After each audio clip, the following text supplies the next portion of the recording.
Tonight we're going to premiere this film that I worked a year on, entitled Seeing the Future of the African American Church in the Rainbow, a year in the life of Real Inspiration Ministries, and then engage these photos, these 13 portraits that call you look into the eyes of our LGBTQ siblings and see the God in them. We pray through this lens, you'll see the light as we use the light to shed the light and tell the good old gospel story. This night would not be possible without the next person who's going to come and lead us in a word of prayer. When I came to Columbia some 10, 11, 12 years ago, she was the dean. And one of the first things she did was she had the wisdom to hire me. Without Dean Deb Mullen, I'm not standing here today. As the first African-American full tenured professor at Columbia Theological Seminary. Without Deb Mullen, I'm not here today with the photography project and a documentary, because it was Dean Deb Mullen who used to call me Dr. Flash when I was around here playing with cameras. Let us pray. We ask our strong and powerful ancestors, which we have in our blood, our spirit, and our soul, to come forward and protect us against our foes as well as those who wish to harm us. We thank you in advance for all that you have done and will do for us. We ask that you would help us stand up without any fear of pain, with the wisdom to be able to control ourselves, and with the power to defeat anything against us. One of the greatest creatives I've ever engaged is about to bless you. About 11 years ago, I was at the ITC. They made a mistake and let me come and preach, Bishop. And I thought I was doing something. I mean, I had kicked my leg and and after I preached, they asked Yanni to come up, and I'm like, I ain't did nothing.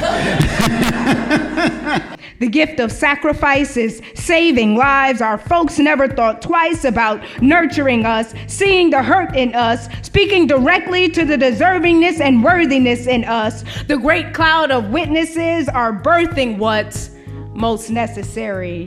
Family, what a beautiful night we just experienced here at Seeing the Future of the Black Church in the Rainbow. Grateful for Dr. Ralph Watkins as a visionary, as a leader, as the scholar with the camera, and also as a great mentor to me and so many here in Atlanta and throughout the world. So Dr. Watkins said 3 to 5 minutes, and you know I grew up Baptist. And you know I was ordained Baptist. And my father was Pentecostal.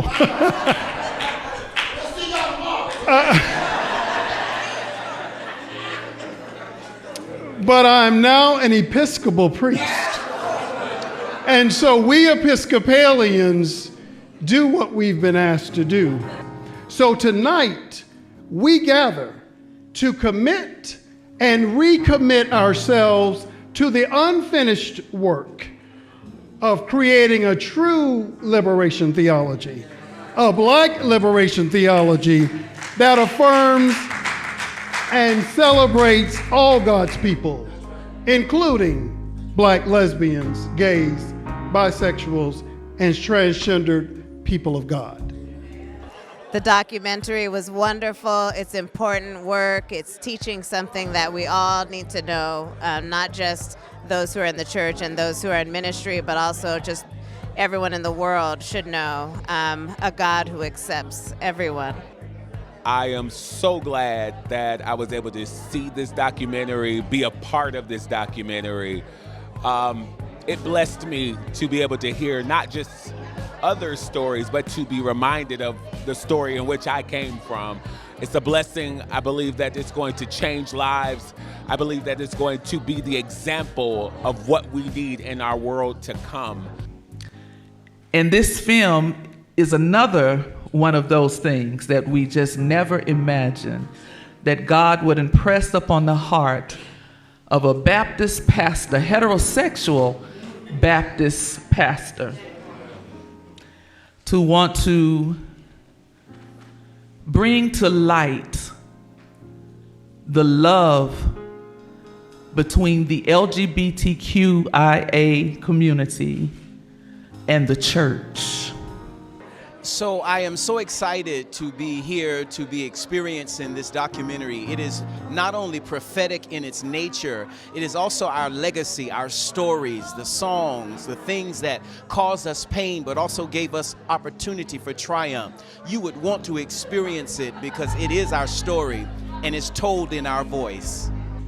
For the first time in 20 years, I am going back to my hometown to preach this Sunday. Not because I don't have dual masters of divinity and sacred music, not because I have not been preaching and I'm a child of their community, but only because I'm gay. When I came out, that same Bishop Yvette Flunder said, it has to die. Because except it die, it cannot live in resurrection power. I want to invite you to the next frontier of change in the Black church. It is integrating technology and social media into our worship and reclaiming our African retentions in ancestral worship and the ability to worship Jesus and Yimaya, Jesus and Oshun, because we lost something when they gave us that faith that stripped away our African retention. So when the drum beats, our ancestors call us. Yeah, so seeing the future of the African American church in the Rainbow has been beyond inspiring and impactful. I think what I look forward to most is the impact and the legacy of this work that it will leave for those that are to come. The way in which it may inspire those that may want to give up, those that may want to give in, and those that may just need to feel seen and pushed to be what God has called them to be. I really enjoyed the portraits. I feel like portraits are really like pictures into people's souls, especially when they're portraits of their eyes. A lot of things can be said about just a regular picture and words being said, but I feel like the portraits themselves were, because they were pictures of their eyes and everyone's eyes were in focus, it really made me feel closer to what was being said in the documentary and the people that were saying it. Greetings, I am Deacon J. Keyshawn Ballard, one of the images here in the documentary. And I just want to say it was a phenomenal time doing it. It was just a blessing to be a blessing. I think the documentary was great. It was a good experience. It's good to be able to tell the story and actually have people learn from it. On March 1st, Ralph sent me a text and it said, I want you to come and sign books at my event. And that's the brother that he is, that he saw my broken spirit and said, let me lift you up. Let me share your work with others. And so the flyer that you see, I interviewed 18 Black queer leaders, Black lesbian leaders, and it's a book that, as Ralph says, is about the future of the church, the future of Black church leadership. And my bias is if it wasn't for the women. So no shade on the brothers, but I think the model for sustainable leadership, for sustainable ethical leadership, is housed within Black women. And so that's what this book is about, and I'm so pleased to be able to share a moment in the space with Ralph. Thank you. So this was an amazing event. I feel like Columbia has entered into a new era, and the church is entering a new era thanks to Ralph Watkins. I'm so grateful. Yeah, I thought that film was really inspiring. It spoke to me in ways that I don't ordinarily hear as a Presbyterian minister in the circles that I travel in. You know, I heard stories, I heard passion, I heard compassion, and it was deeply moving to me, and I'm so grateful for the incredible work. I was amazed by the response of my siblings to this work we co-created. The emotion, the stories that were told were transformative. But as one of my colleagues said, put yourself in the story.